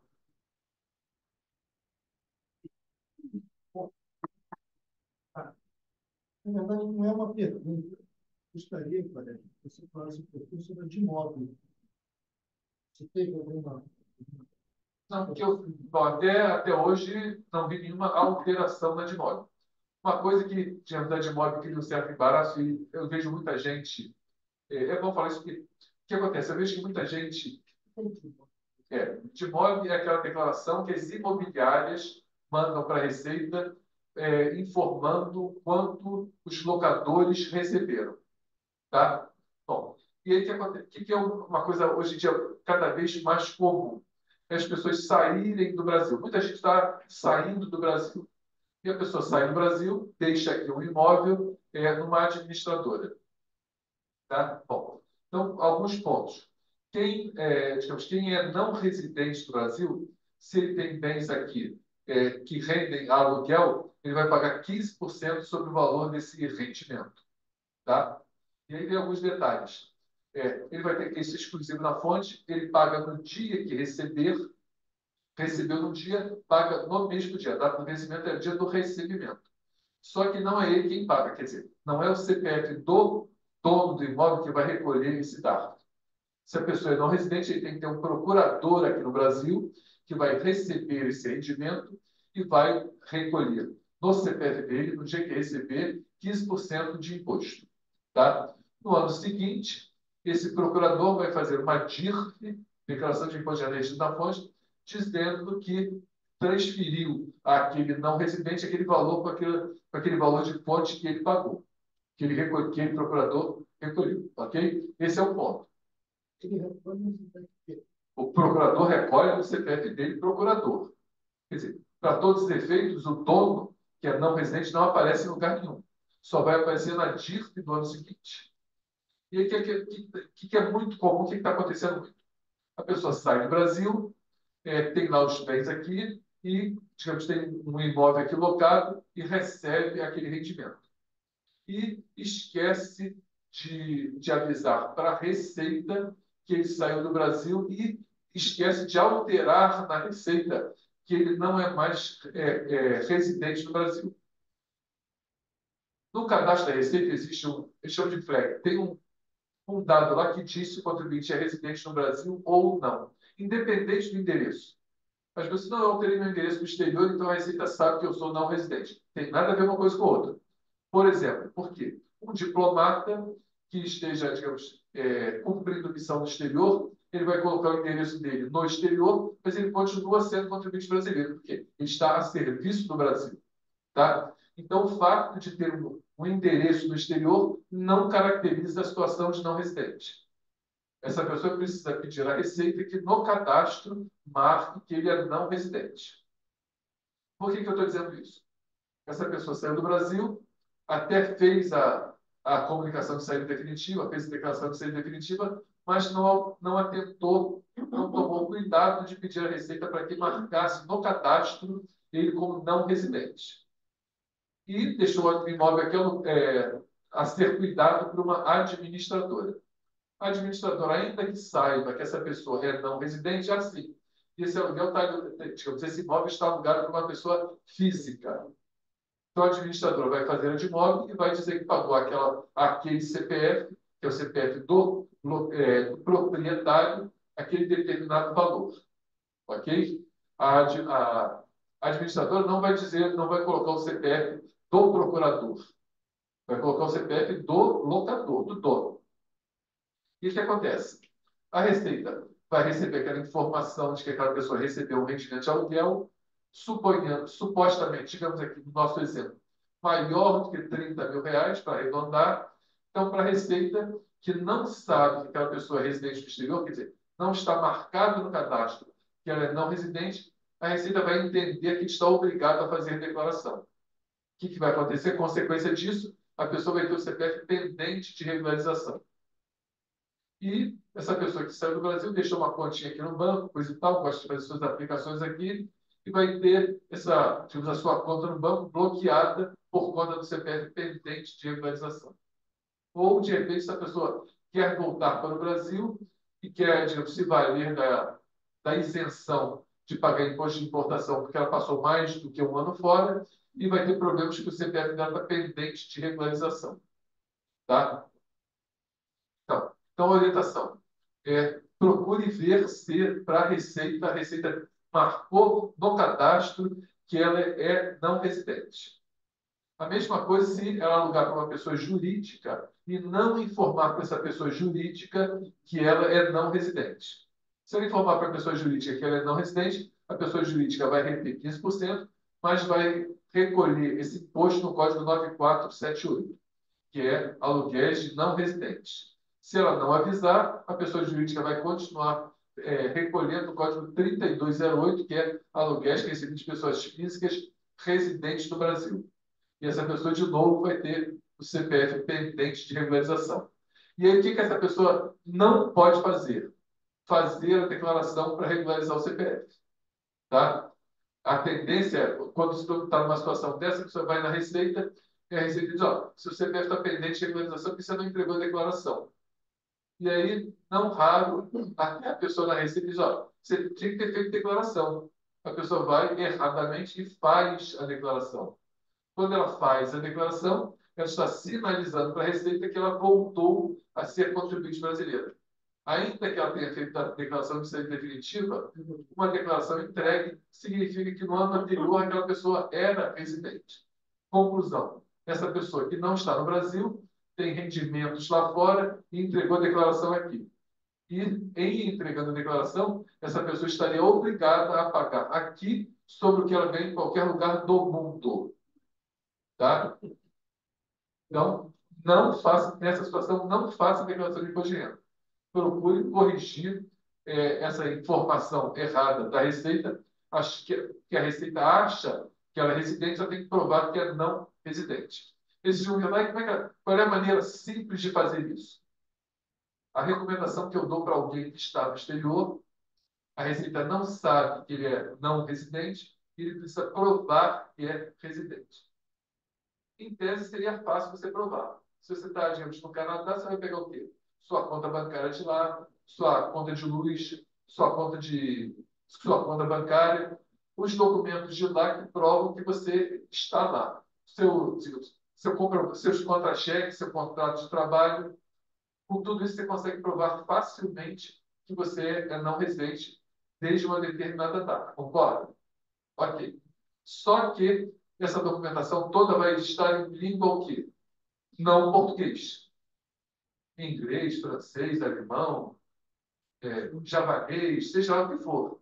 Mas, e aí o que acontece? O servidor da Receita, quando receber essa documentação comprobatória, vai dizer, não, eu não sou obrigado a conhecer língua estrangeira. E traga isso aqui feito por tradutor juramentado.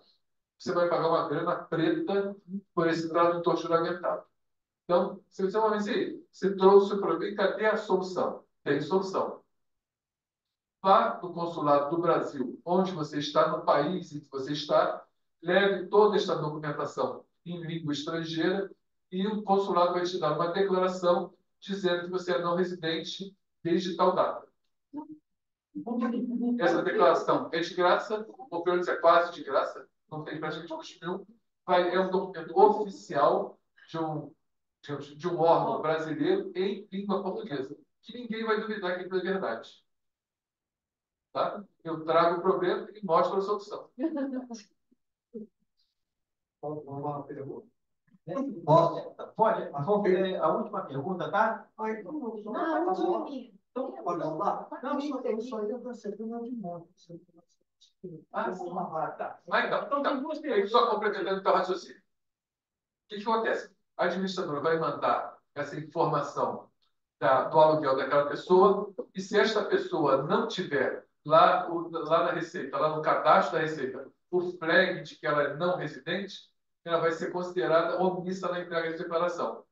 E aí vai acontecer isso de ficar com o CPF pendente de regularização. Por quê? Porque as administradoras são obrigadas a informar para a Receita todo mundo que recebeu aluguel. Lembrando que administrador de aluguéis, de imóveis, pessoa física, não está obrigado a fazer de imóvel. Tá? De imóvel é só para pessoa jurídica. O prazo da de imóvel é o mesmo da DIRF, é sempre no final do último dia de fevereiro. Por quê? Assim, uma coisinha aqui. Normalmente o prazo para a entrega das declarações que interessam ao imposto de renda de pessoa física é o último dia de fevereiro. Então, a DIRF é final de fevereiro, de imóvel é final de fevereiro, TEMED, final de fevereiro. E o que acontece? A Receita pega todas essas informações que ela recebe, digamos, valida essas informações e coloca à disposição do contribuinte na chamada declaração pré-preenchida. Ok? Só que acontece de muita gente, digamos, entregar essas informações atrasadas.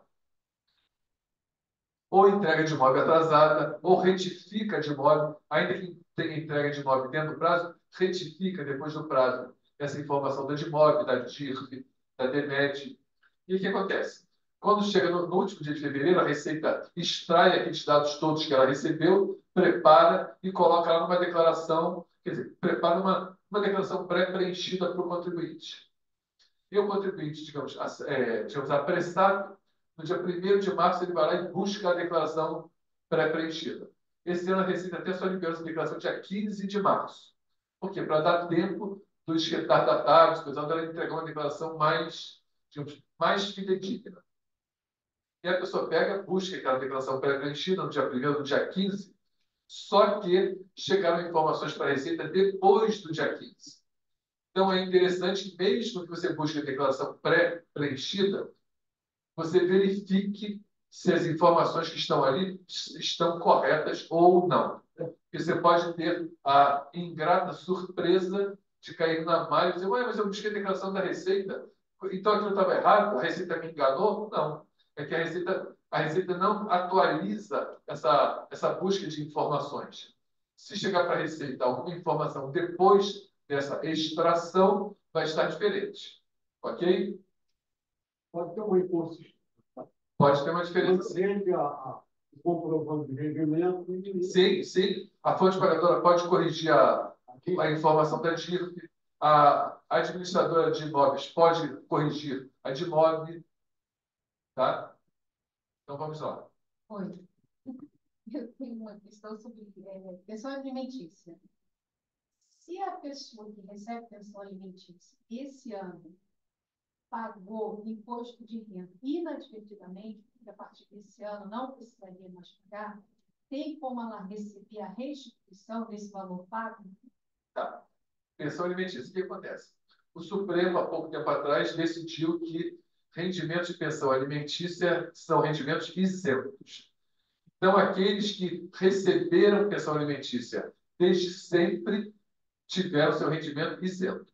Então, quem recebeu pensão alimentícia nos últimos 5 anos, quer dizer, de 2018 para cá, pode retificar a sua declaração considerando esse rendimento como isento. E vai ter de volta tudo o que pagou. Desde 2018 Desde 2018 para cá? para cá.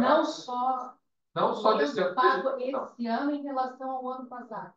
Veja bem, se a pessoa recebeu essa pensão recebeu pensão em 2017 e não houve nenhuma antecipação de imposto, digamos que é uma senhora solteira, não trabalha, recebeu pensão em 2017.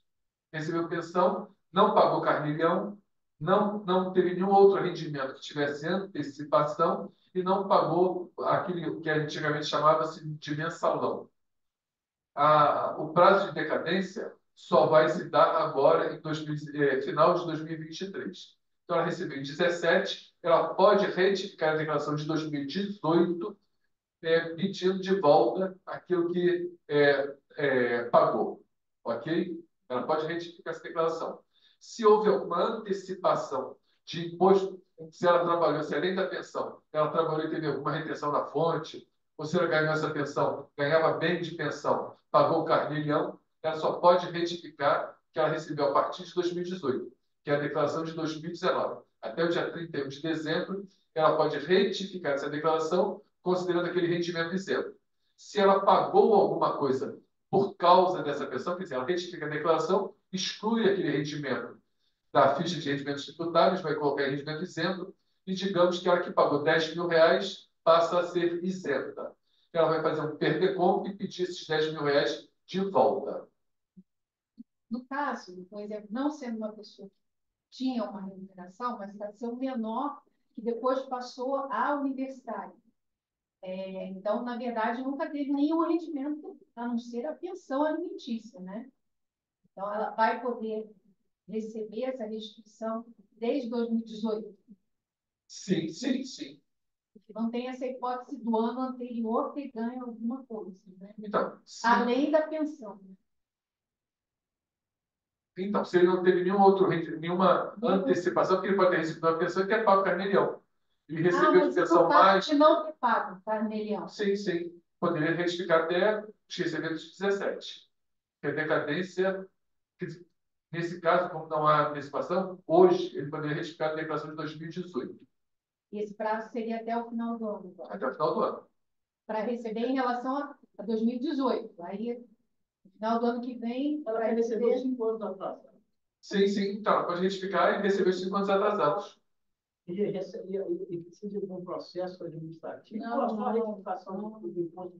Então, se ela fez a declaração, se a pessoa recebeu pensão alimentícia, pagou o imposto na declaração, no ajuste, apurou na declaração pagamento de imposto, ela vai retificar essa declaração, tirar a pensão e vai fazer um PERDECOM pedindo devolução daquilo que ela pagou indevidamente.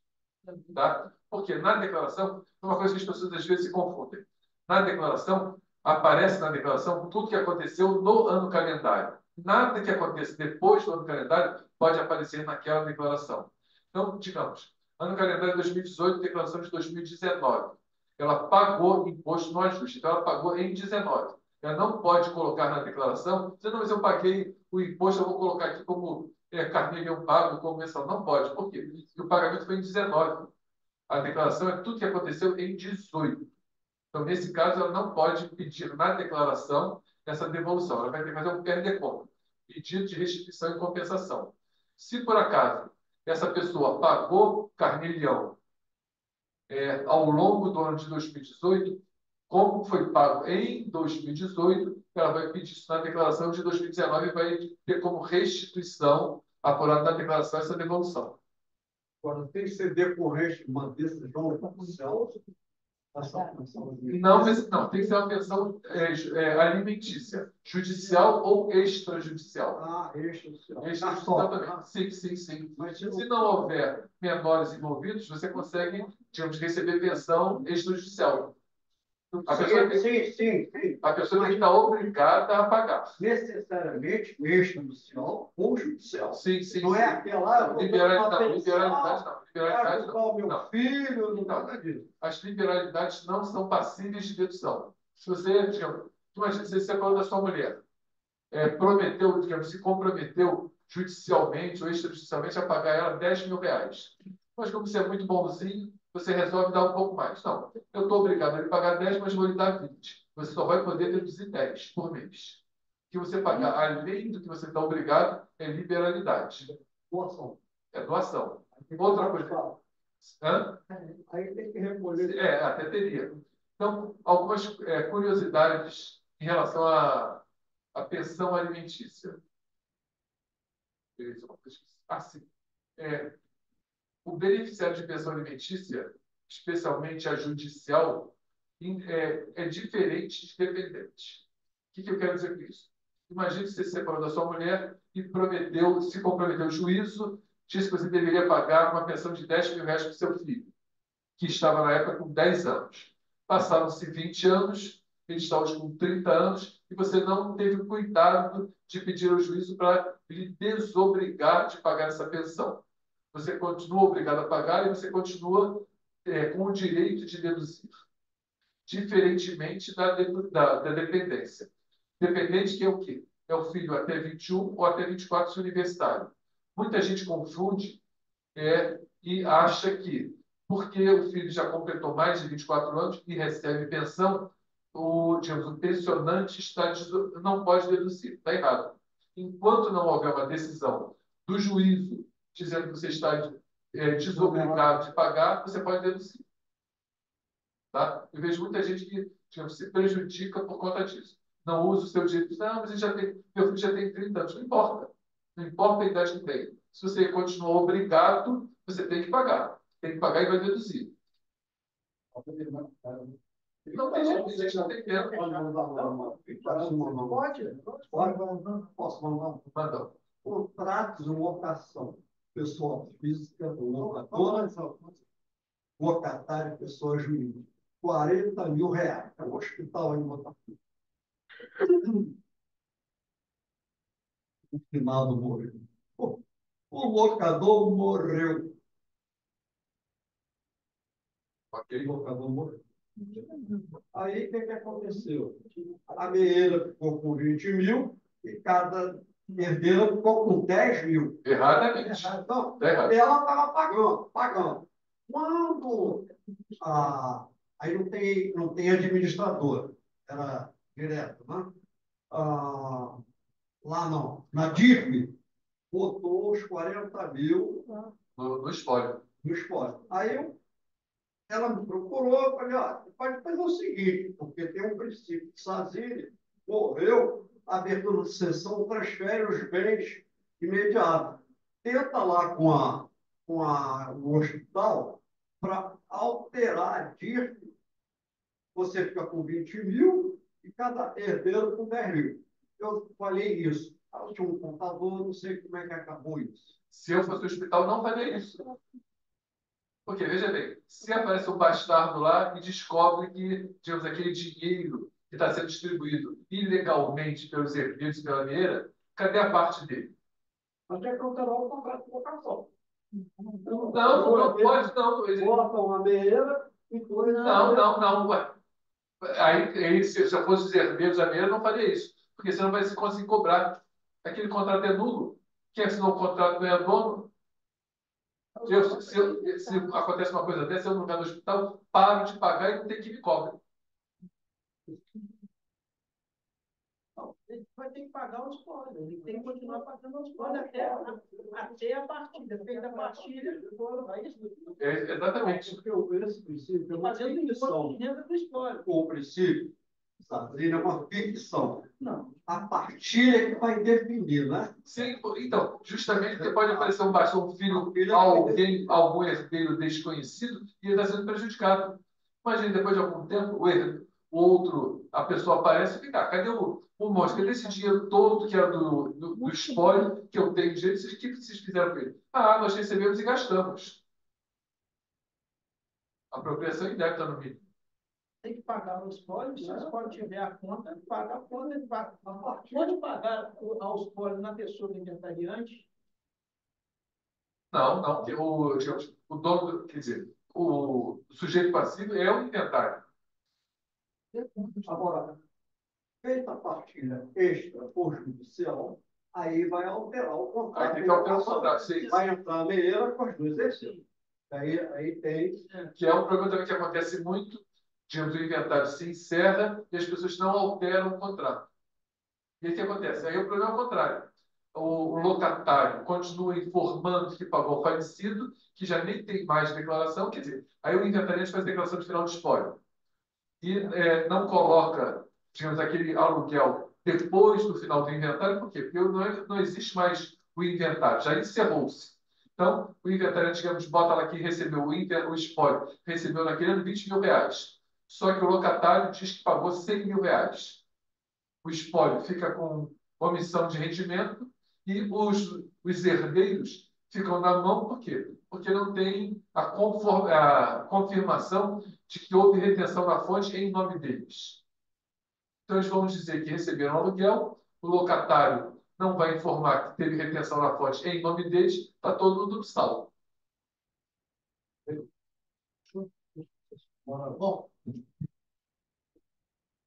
Bom, meus amigos e amigas, vocês viram que o papo é excelente, mas se deixar nós vamos.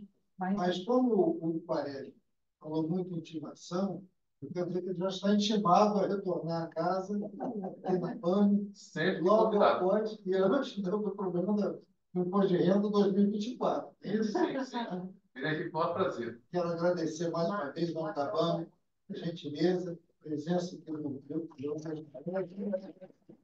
Doutor Sidney. que nos brindou aqui com essas informações, preciosas informações, e tem aqui uma manifestação do nosso conselheiro amigo, é o nosso tesoureiro, o Emílio, que está no virtual. Oi, Emílio. Bueno, boa noite a todos.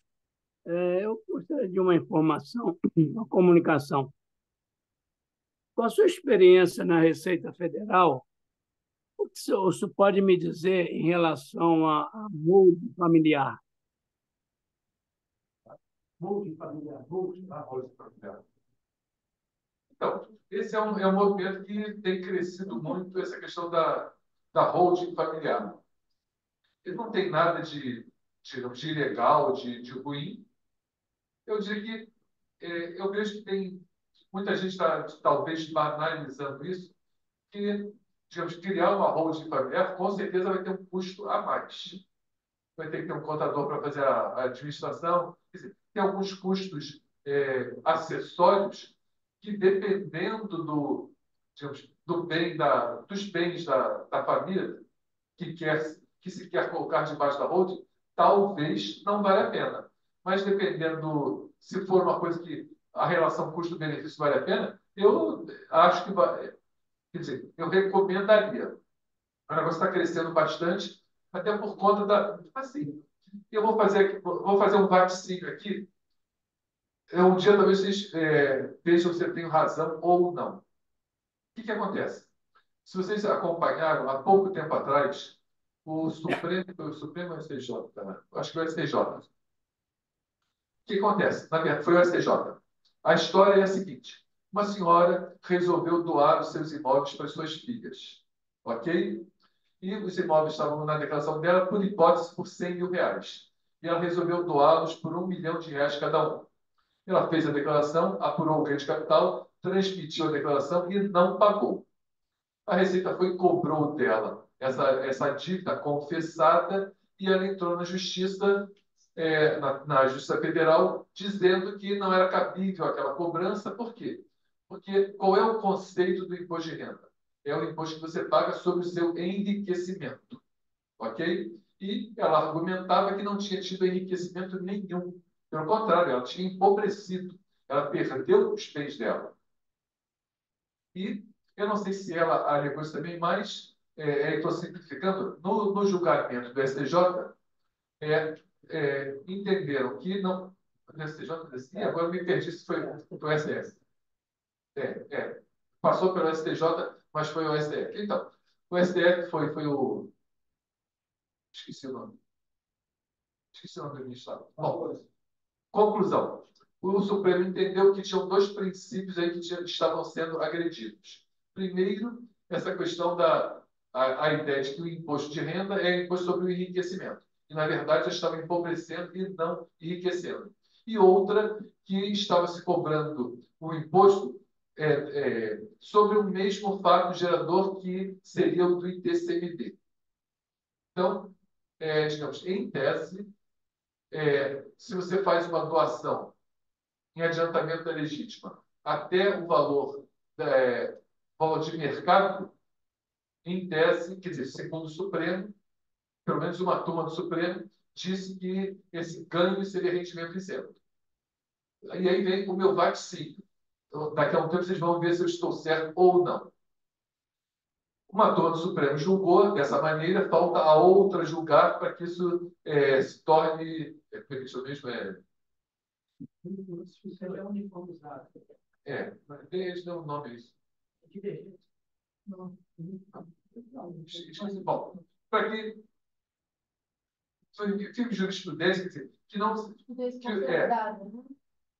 Tem um nome, mas eu esqueci. Quer dizer, para que todos os juízes sejam obrigados a informar. Vinculante. Para que se torne vinculante, precisa da outra turma julgar. Tá? Bom, se isso acontecer, o que vai acontecer? Certamente a Receita Federal, quer dizer, a União vai abrir mão de cobrar ganho de capital nas transferências, na doação e adiantamento da legítima. Certo? E o que vocês acham que vai acontecer? A União vai abrir mão desse ganho, desse tributo, os 15%, em compensação, vai, digamos, orientar ou promover um aumento do ITCMD. Então, não vai demorar muito o ITCMD, que no Rio de Janeiro está 8, deve ir para uns 40, talvez. Porque o Rio de Janeiro é o que mais cobra ITCMD. Diversos estados cobram 2, outros cobram 4, o Rio de Janeiro sai na frente e cobra 8, que é o limite constitucional hoje. Certamente, a hora que a União abrir mão do ganho de capital sobre adiantamento da legítima, o Estado o Congresso vai aumentar esse limite, algo em torno de 40%, como acontece, digamos, no resto do mundo. Não, isso vai sim, digamos, é o que eu imagino que vai acontecer, digamos, baseado na experiência, nas observações que eu tenho tido ao longo desses anos de vida. Então, preparem-se, que possivelmente isso vai acontecer. Certamente, digamos, o Estado brasileiro não vai querer perder essa boca. Ela inventou de pagar imposto? Sim. Ela não pagou. Não, o Supremo decidiu, quer dizer, ela tem uma decisão do Supremo. Uhum. E se a filha vender, também não paga mais ganho de capital? Não, se a filha vender por um valor maior que aquele que foi recebido, vai pagar. Se for pelo mesmo valor, não. Quer dizer, e aí digamos, há uma discussão, neste caso, se qualquer valor de transmissão estaria coberto por essa decisão. Há quem diga que o Supremo entendeu que essa isenção seria na transmissão até o valor de mercado. Essa é, digamos, a interpretação de alguns. Mas não tem nada, nenhum martelo batido por conta disso. Quer dizer, ela, como ganhou, ela, digamos, está coberta, não vai pagar. Qualquer outra pessoa que faça o mesmo movimento vai ter que passar pela via crucis da justiça. TRF1, de primeira instância, TRF, STJ e Supremo. E parece que há um outro caso semelhante a esse, que a outra turma do Supremo disse que isso não era matéria constitucional, devolveu para o STJ. E eu estou imaginando que, em devolver para o STJ, dificilmente o STJ vai julgar diferente. Eu disse, bom, se uma turma do STF já julgou, não sou eu aqui que vou criar a polêmica. E vai acabar virando jurisprudência. Mas eu perguntei, previsão é querer vacinar, mas enfim, isso não é para já. Não, para já não. Eu diria que isso vai acontecer na hora que o STJ, digamos, concordar com o Supremo ou a outra turma do Supremo, digamos, julgar e disser a mesma coisa.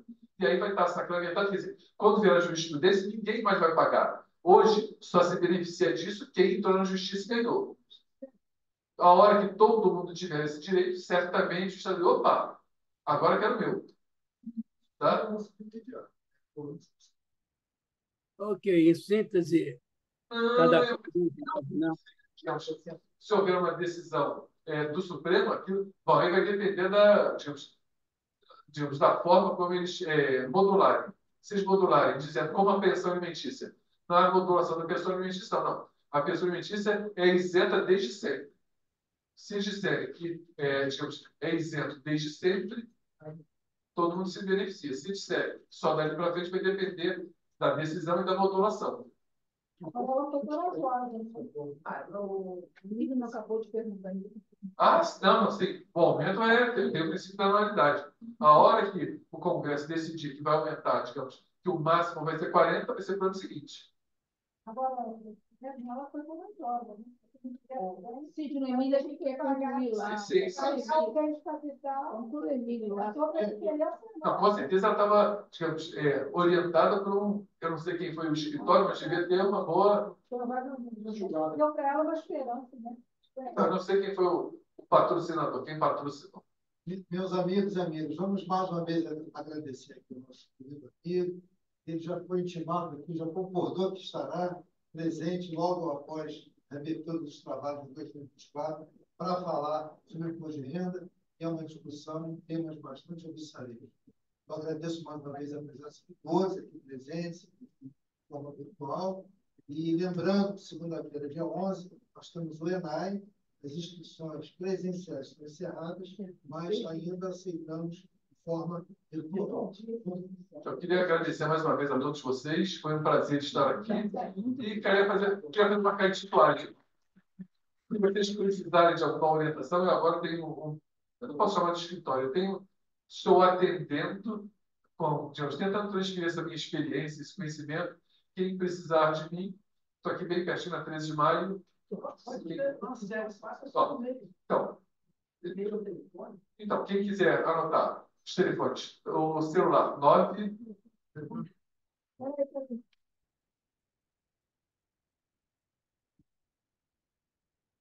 Aqui na série, mano. Então, telefone 99976-3686. Ou o fixo 3149-2014. Lembrando que ele não dá consulta para o WhatsApp, é para agendar. Né? Sim. Aí, Porque senão eu não devo. eu não vou conseguir. Não, eu também a consulta com áudio. Pior ainda. Né? Tá, então, quem precisa de alguma ajuda, 13 de maio, 41. Sala 1201. É aqui bem pertinho. É ali do lado do municipal. Fixo qual é? Não? Hã? Fixo. 3149-2014. Ok? Quem precisar de alguma ajuda, alguma orientação, contem comigo. Na verdade, eu achei que seria uma maldade, depois de 37 anos, eu ficar em casa e perder, jogar fora todo esse conhecimento. Infelizmente, se constatou, já vai um desabafo, se constatou que a Receita não está dando mais atendimento nenhum. Você não consegue atendimento na Receita. E você vê que as pessoas estão perdidas sem Muito sofrimento, muito sofrimento. E isso eu achei que era uma maldade. Não, eu não posso fazer isso comigo, nem com as pessoas que eu gosto do que eu faço. Tá bom? Muito obrigado a todos.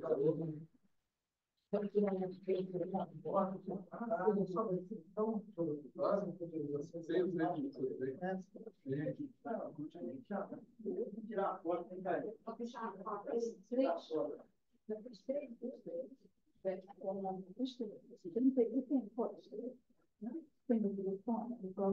Tem